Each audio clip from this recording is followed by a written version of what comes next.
Jenny.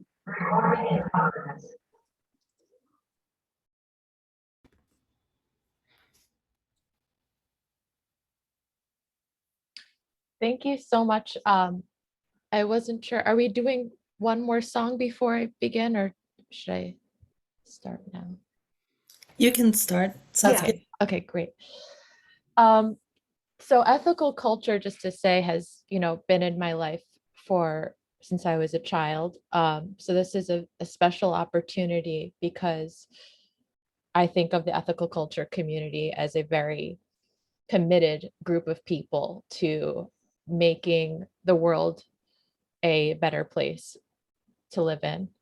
And I just wanted to say that it's a special thing to think of a Sunday morning as an opportunity to speak in a gathered way, even though we are on Zoom, about the things that are meaningful and important to us. That's a very special gift to gather on a Sunday, which is so sacred for so many people, and speak to something that I'm passionate about. So thank you for having me. Let's get going and share some of the work that I've been doing.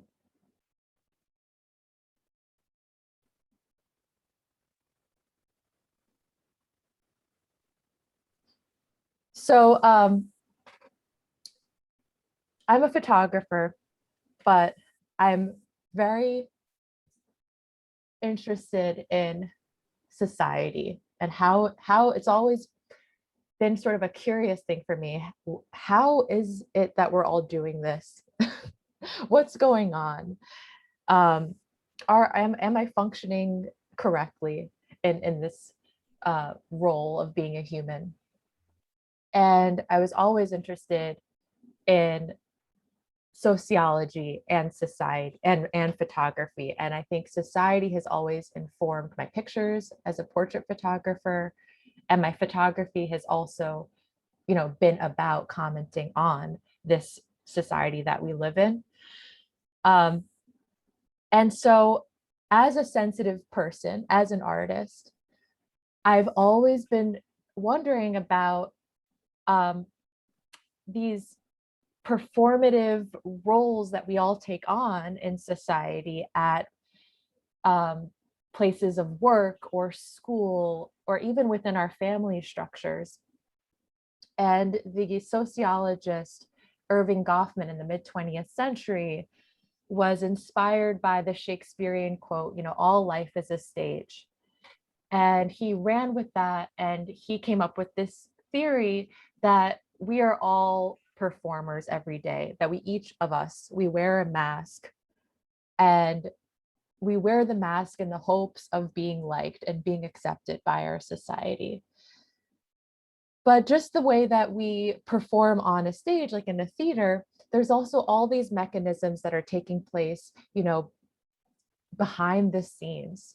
If you think of a theater, like the crew and the rehearsals and everything that goes into it to do a great performance, the performance of life, the performance of being accepted. But I always felt uncomfortable by this idea of performing in society. And I was really interested in places where people had an opportunity to unmask themselves.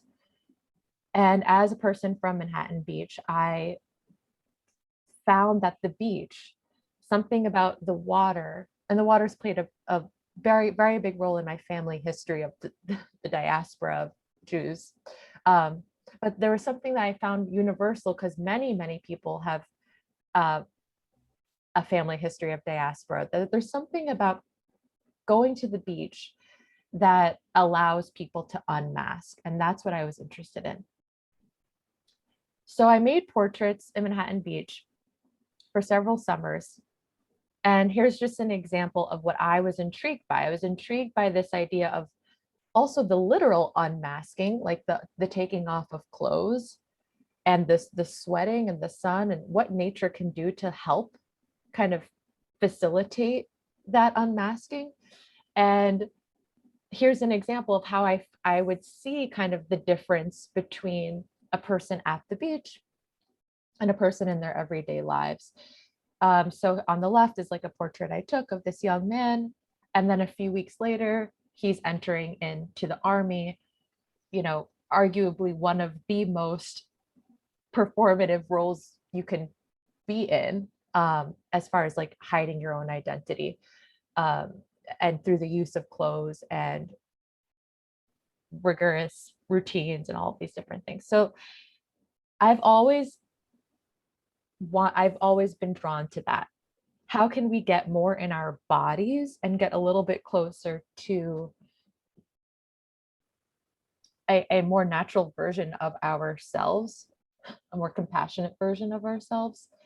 And I just love that it was a universal place where that could happen, you know, across age, gender, all of these different things.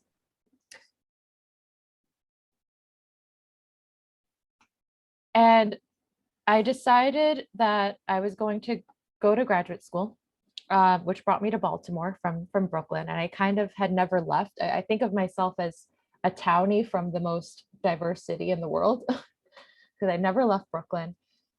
And I kind of left with this notion that there would be no place I knew I was going to, not like a white enclave in suburbia, but I didn't think it would hold a candle to the multicultural city of New York when I left.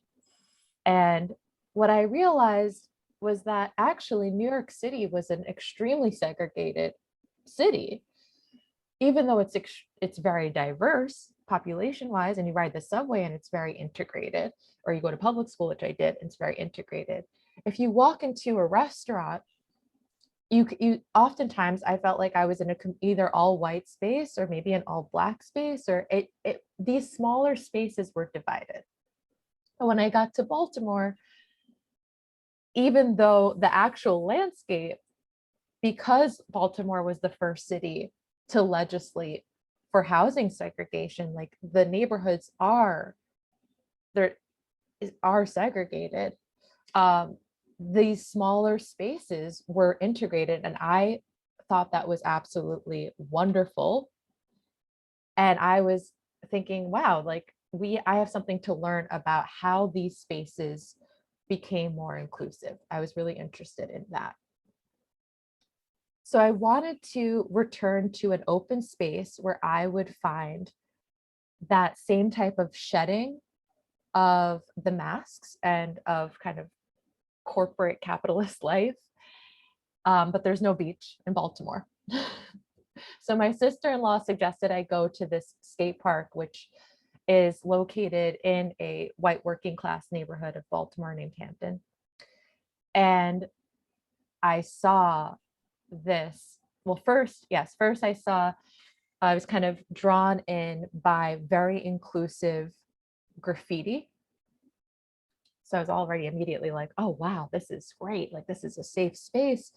Unfortunately, this has been painted over now. It's a completely gray wall. But when I first arrived in July 2020, it said, no TERFs, which is an acronym for trans exclusionary radical feminists, no racism, no trans or homophobia.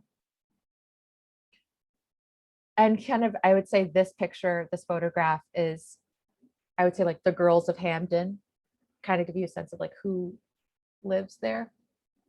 But then inside the park, which is just, maybe I think it's like 9,000 square feet of concrete, is a ecosystem of bodies flowing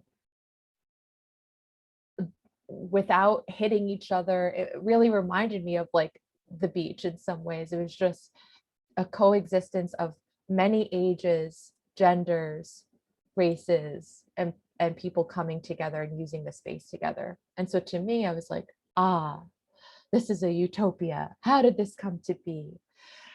And that's when I decided to begin this photo project, Skatepark Baltimore, and learn more about how was this space created. Because ultimately, I think that freedom, that thing that I feel like is precious and necessary and isn't honored enough in our society, it doesn't happen unless you feel safe. So there's a lot of made up words that come out of uh, these higher ed institutions of fine art. And one of those made up words is positionality. So it's this idea that you are seeing the world through the lens through which you were raised, through your identity, and therefore you have blind spots. We all have blind spots. And I went into this ecosystem in the skate park of Baltimore with my point of view, which was that this is a utopia, and because I felt safe in my body, everyone must feel safe in their body. And really that positioned me as an outsider in many ways.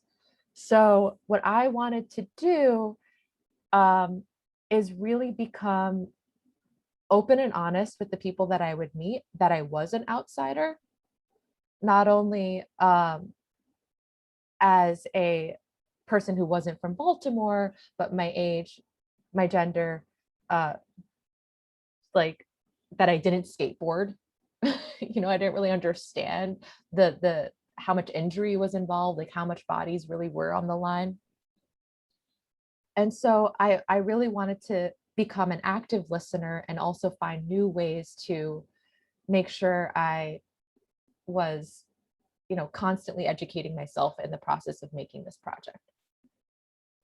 And the thing that really kind of set that into motion for me was meeting this couple, Akiko Scott, kind of in the background, and Tula Honkalo, whose poem Madeline read so beautifully, thank you, in the foreground.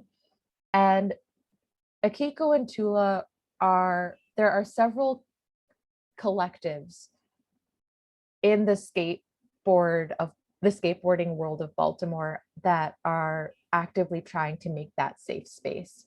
Queer Skate Baltimore, Solidarity Skateboards, Honey Shred, these are just a few of those collectives. And they, along with some friends, formed Solidarity Skateboards and are actively present in making it a safe space for queer and trans youth. And they were targeted at the park after one of the ramps, which I'll show you in a little bit, was graffitied with the words trans rights. Now, interestingly enough, side note, there's also, you'll see in the bowl of the skate park, it says Black Lives Matter. And it did sort of, this altercation did kind of come out of this feeling that the space was already becoming politicized and representing the Black Lives Matter movement, and that trans rights was almost undermining that. But you know, that's a whole other topic of like, how can we, as all marginalized people, come together and be on the same page? But ultimately, knowing that this space was not inherently safe for people like Tula and Akiko and their friends and so forth, that's when I began to realize, yes, parks and the beach and nature and trees alone do not equal safety at all. It's how the space is being used by people that makes it safe. So Jane Jacobs writes a bit about this, specifically about parks and the death and life of great American cities. And, you know, this is her quote: "Parks are only as good as the people that use them." And she kind of makes this point that there are so many failed parks. There are so many, they're dangerous places when they're not used by the right people, and they're not the lungs of the city. And trees alone do not make us more in tune with nature if you're unsafe there. And it really is about the people. So instead of showing you kind of just my work, I want to show you what I think helped make this space, this open public space, safer. So the park, as I said, like the landscape itself, that it's public access. First of all, it has to be free. You have to be able to get there. That's like the outer layer. But then the graffiti, I think that's kind of like how this space is denoting a value for the people that are using this space. I think I would call it the second layer. Um, and I found also that that was unusual from my point of view, coming from Brooklyn, where I felt like graffiti was a way to tag somebody's individual footprint on the space. But here it was suggesting that like you are welcome here if you, or this is, don't come here if you don't align with these values. And here is the overall, as I mentioned, the Black Lives Matter and the bull and no transphobia right in here. And then again, here's how, you know, that trans rights, this was the original one. It was then tagged over, and then there was a kind of meeting at the park with the board and the people that were involved in that altercation, and it was ultimately painted again. But words are not, these words, the presence of these words are highly activating the space. Tell your friends you love them. Just, you know, suggesting what this place is about, coming together. And also, mind you, this whole project happened during the pandemic. Everyone was either in their house, going to school on Zoom, or had like lost their job. And many people picked up a sport of roller skating or skateboarding at this time. So it became much more populated during the time I was making the project. Then I would say the next layer in is how people carry themselves. What I think of as in photography is like the subjectivity of each individual, what makes them them. And Jalen, who will be joining us, the first day that we met, was cleaning off the lenses of his glasses and takes out this handkerchief that the skate park, like the local skateboard shop next door, had been handing out at some point, which says skaters against homophobia, gay, straight, fuck it, let's skate. And even though I would say Jalen is an ally to the queer skate community, he doesn't identify, he's a cisgendered male who doesn't identify as queer, but like having something like this is a way to, again, show up and show what your values are for. Also, the back of skateboards is a very popular place to describe what your interests are. And here, Akiko had given away their skateboard to Cal, and then Cal and Vicente here are writing trans rights on the back. Things that I'm looking for in the details: Akiko wearing makeup, jewelry, like as a gender non-conforming, non-binary trans person, to be able to do this and feel safe is really important. In the clothing, you know, all of these things, what can you wear that suggests the things that you stand for? This was on the first time I made Akiko's portrait with them. Stonewall was a riot. You may have seen the back of the shirt, violently queer, which I think may have had something to do with us being banned on Instagram. I'm not sure. And then the other layer that's happening, kind of like the subtext of the work of showing up at the park and suggesting what you stand for in your clothes or through your graffiti, is happening on social media. So a lot of the people that I photographed in the community, I'm friends with now.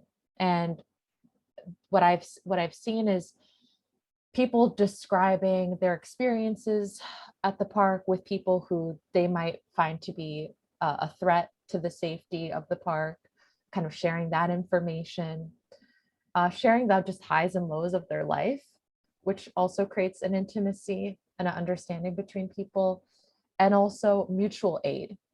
So people who are in the community or want to support the the community of particularly trans Black folks in Baltimore. Um, if they can't pay their bills or having trouble or had an injury, even like a skate injury or whatever, getting people's Cash Apps and Venmos out there so people can financially support one another.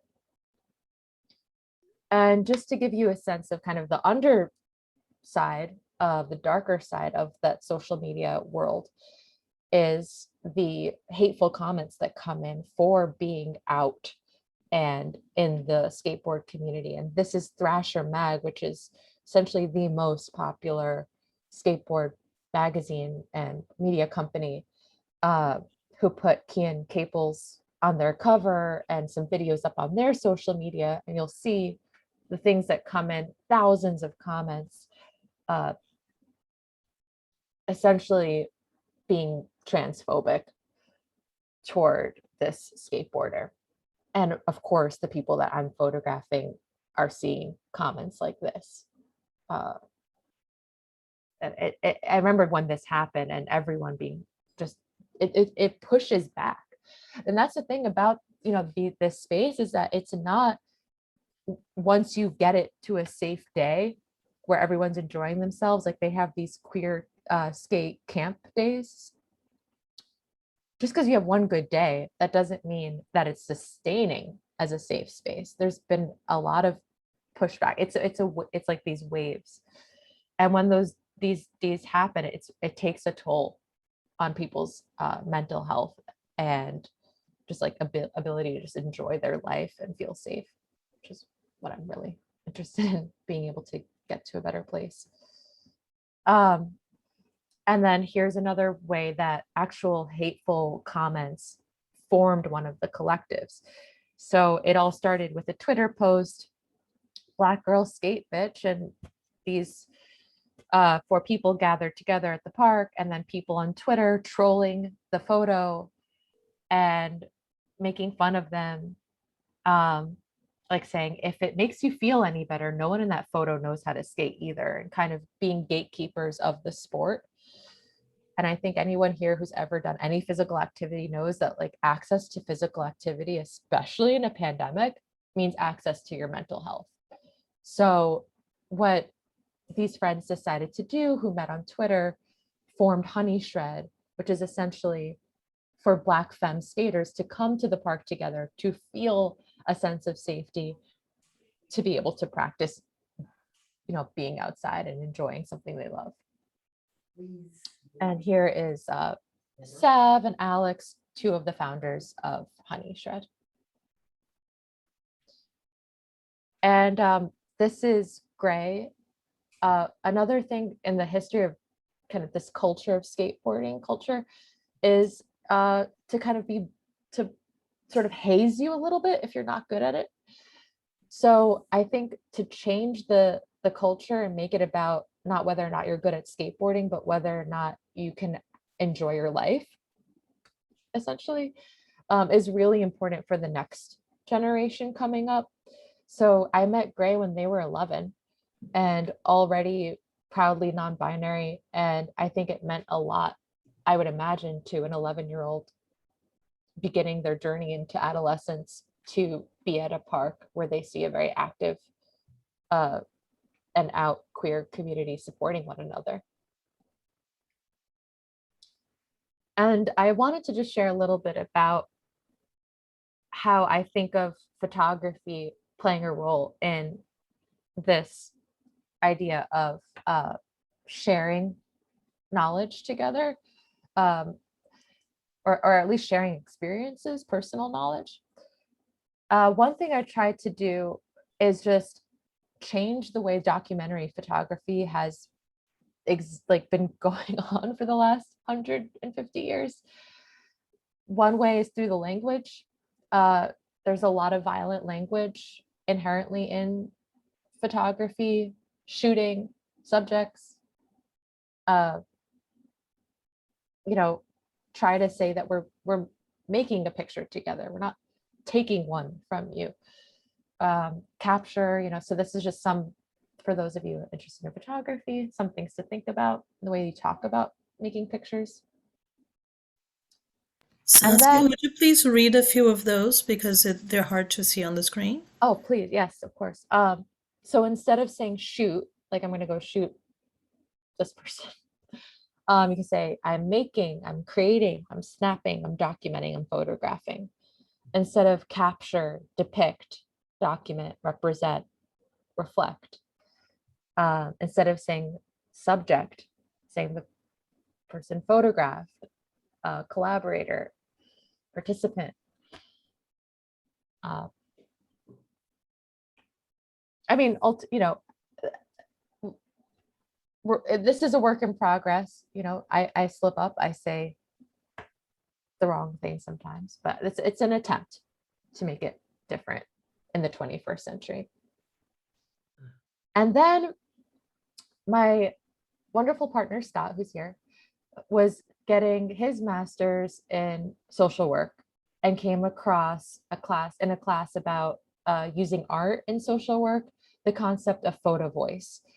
And Photovoice is a methodology used in social work practice to have people talk about whatever social issues are important to them. So it could relate to veterans, it could relate to the health field, it could be about environmental justice. And I kind of took that model of Photovoice, which is essentially let's use photographs to open up conversation. And I was able to collaborate with 8 skaters at the park. And that was kind of my answer to the issue of that positionality, that made up word about having blind spots. And that was my way to share the lens with people. So I was able to get some cameras off of eBay and have everyone photograph using film, which was wonderful. And then most importantly, come together and talk about the photos and what's important to them as they photograph from the ground, so to speak. And so some of the goals of Photovoice are to strengthen the community and also define what is your community. And I think that's really actually hard to understand because I think a lot of our communities come out of these institutions, like the community is the school you go to, or it's like your workplace, but what is a community that you choose to be in? If time allows you to even be in one. And then Photovoice also can help activists kind of inform what are the core issues that are sort of plaguing a group, and then hopefully help change policy, build empathy, and update outdated practices. So here's an example of like the kits each person got to make pictures with. It was very loose. It wasn't like homework, I hope. It was really about, if you want to do this, please join. And again, working in the pandemic, the skate park was our classroom. So we were really meeting outside primarily, talking about pictures, choosing themes together. And now I'd love to, I believe, Jalen, are you here? Maybe. Yeah, I'm here. Jalen! Okay, so I'm so happy that Jalen is joining us from Baltimore, and he's one of the first people I met at the park. And I thought it would be great just to hear from Jalen what it was like to make pictures and be a part of the project. And I think what I'll do is, Jalen, is you talk and I'll just play some of the photographs. The next sequence of photographs are all taken by the skaters over the last year. So I'll pass it on to you. Okay. Let me know if I start rambling, get off track. But from what I remember, I remember that first day we met. I don't remember the entire day vividly, but I remember that moment real vividly because it was a long day. A lot of people was there. I was there with like 5 of my friends, and like one by one they were all leaving. And then I was getting ready to leave with them. And then before I left, you had spoke to me, and I was ready to go, but I was also like, this is not really like I don't mind, like being social, helping this person, talking to them or whatever. And then we ended up talking for a long time. So I didn't get home till quite a bit later. But I mean, we was talking for a long time. But I was enjoying talking to you so much I didn't even realize how long we was talking to each other. And then he took the pictures of me. And I feel like that was very important to like me getting more comfortable with like photography overall, because I don't really take pictures of myself. I don't really post pictures that much. I do more now, but like, I didn't really post pictures of myself. I just wasn't really comfortable with how I looked like when it came to taking pictures. I always just didn't like how it came out. But I let you take the pictures of me, and I was scared the whole time because I was like, I'm gonna see them, I'm not gonna like them, and she's gonna think she's a bad photographer, but really I just don't like how I look like on camera. And then some time passed and I got them, and I really did like them. I liked them a lot. I liked them, my friends liked them, my mom liked them, my dad liked them. And I thought that was really cool. So when you came up to me talking about I want to give you guys cameras and I want you guys to take pictures, and I thought that was going to be great because that was going to be something new for me to do that summer, photography, which is something I wanted to do, but I just didn't really put the step down to try to actually do it. But I feel like this was like a kind of like a nudge to like, you should probably do this. I had a friend named Tatiana, and I knew she really liked photography. So I was like, we could do this together. And we did. And a lot of the pictures that we took, I feel like it came out better than what I had expected, at least for me, because I didn't think that some of my pictures would be as good as they were and as important to me as they were too. And as important to other people, because we had a lot of conversations about the pictures we took. It wasn't just like take pictures, turn them into me, I'm gonna give you like a rating or whatever. It was like, no, we actually spoke about the pictures we took and what we saw. And I took a lot of outside pictures. So we talked about why a lot of my pictures were outside versus like inside of people. And Akiko took a lot of pictures of people and friends. And it was kind of crazy because that's very important to Akiko's life, is like their friends, the people around them. And for me, during that time, I had friends, but some of my closest friends, I wasn't seeing that often because we was in a pandemic. So besides a handful, I wasn't seeing a lot of my friends. I was talking to them, but I wasn't seeing them. So a lot of the things I was seeing was just my surroundings outside, what I saw on my way to work, what I saw on my way to the skate park when I would go. And I think besides the pictures just being like, oh, these are some pretty pictures, like they look well aesthetically, it's like there's a story to a lot of them. Like there's a reason why all of my pictures look a certain way, and why Akiko's pictures look a certain way, and why Tatiana's pictures look a certain way. Like they all are distinct enough where you could look at it and be like, oh, I know who took this picture. And I think that's really cool. Thank you, Jalen. I really agree, and I'm happy we're saying that about each person having their own kind of individual life being represented in the project, because that's what I also wanted to mention about doing a Photovoice group companion project, is that, especially during the pandemic, is I'm seeing the ins and outs of somebody's life, what's important to them, who's their community. I think about, oh, and actually this is Jalen's beautiful photograph of his mom. So I get to meet family through the photos. I get to understand like how early, I'm just going to go back for a moment.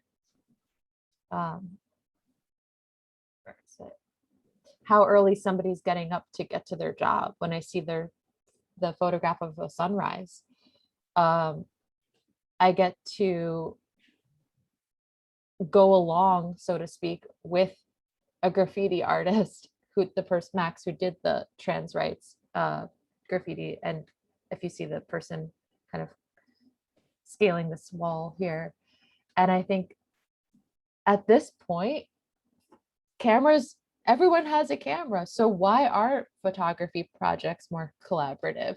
I do think it enriches at least my understanding of a subject, a theme that I'm interested in.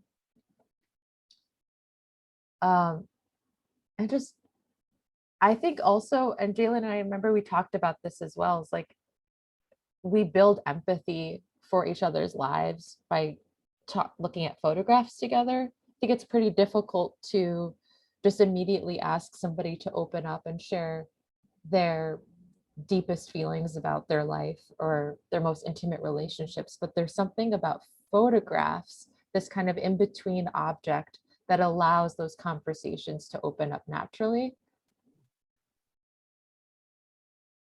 And as well, like I said, as somebody who's not a skateboarder or roller skater, I get to also showcase a little bit about, you know, what it's like to actually be in this space through the photographs of the participants in the project. This is Tula again, who I introduced in the beginning, Akiko's partner, and I've always felt like Akiko could have their own series called Photos of Tula, which is beautiful. Yes, that's what I have for all of you today. Jalen and I are here to reflect with all of you. Thank you so much, Saskia and Jalen. What I'd like to do is we can move to a musical selection, and then following, people can ask and we can have some questions and some responses. So everybody start thinking of all the questions you want to ask, and while we hear this musical performance from Dar Williams.